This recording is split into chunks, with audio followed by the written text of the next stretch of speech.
Pilkada Jakarta kini jadi sorotan hampir semua mata. Ada nama Anies Baswedan yang mulai dilirik oleh partai-partai besar.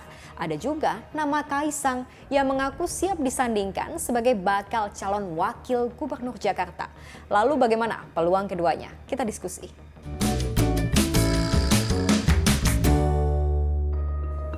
Menebak-nebak siapa saja kandidat yang mungkin maju dalam kontestasi Pilkada Jakarta bisa jadi menarik. Karena seperti sudah dapat diprediksi, kalau sosok-sosok kuat yang dengan popularitas politik tinggi, merekalah yang masuk dalam bursa Pilkada Jakarta. Terkini, ada mantan Gubernur DKI Jakarta Anies Baswedan yang resmi menerima pinangan PKB untuk diusung sebagai bakal calon Gubernur Jakarta. Hari ini kami datang ke kantor DPW PKB DKI Jakarta bersilaturahmi menemui Bapak Haji Hasbiullah Ilyas sebagai ketua dan seluruh jajaran.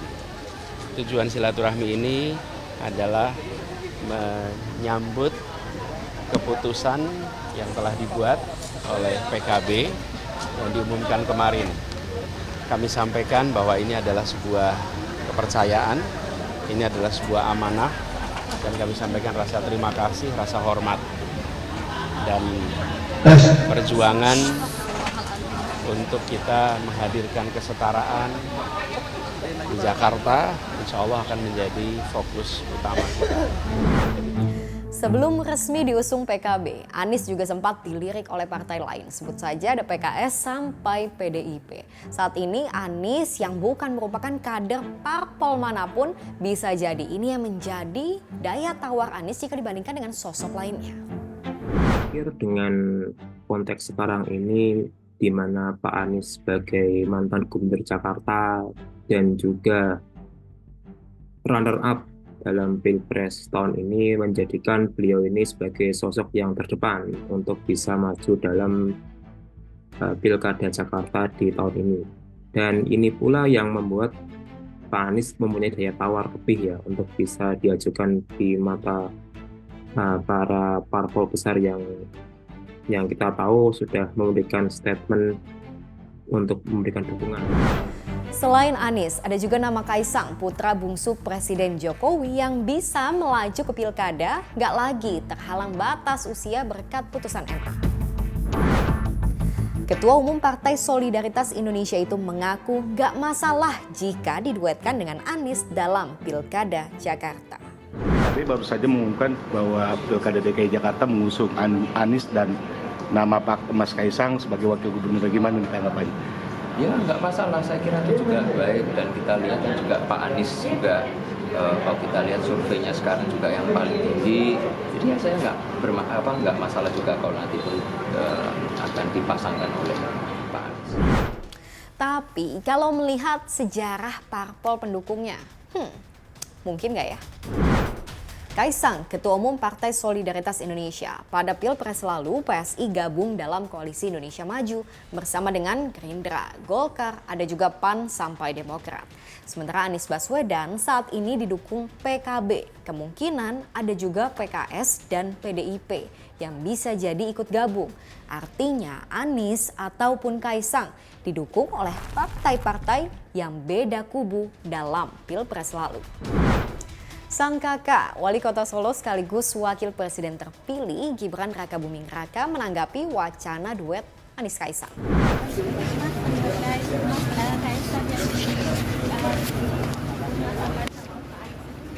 Bagus itu bagus ya. Doakan semua calon yang terbaik ya. Terima kasih.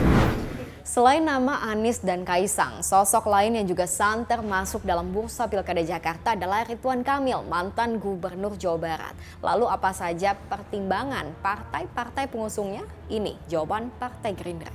Dua periode berikut sebelumnya nggak ada incumbent yang bertahan. Karena kritis sekali masyarakat Jakarta.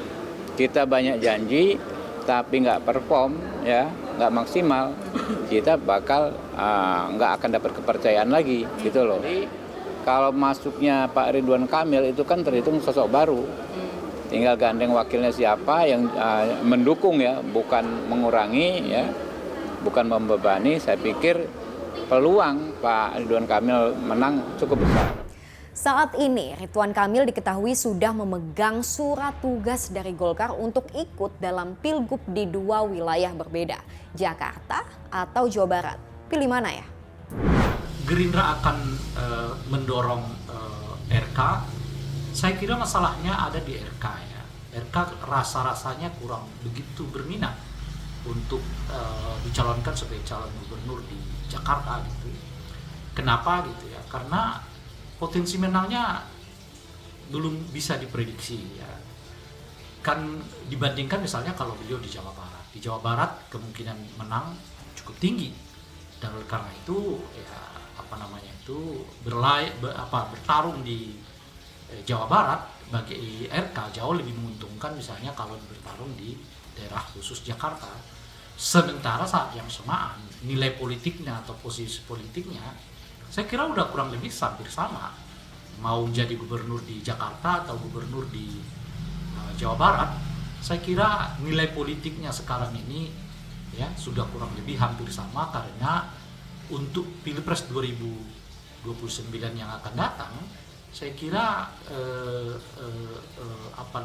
Jawa Barat tidak bisa lagi diabaikan. Meski dalam waktu dekat Jakarta akan melepas statusnya sebagai ibu kota, tetap saja beban sebagai pusat bisnis dan perekonomian akan menjadi tantangan tersendiri bagi pemimpinnya nanti. Nah, menurut Anda gimana? Pemimpin seperti apa sih yang cocok untuk Jakarta? Saya Sylvia, lanjut diskusi di kolom komentar.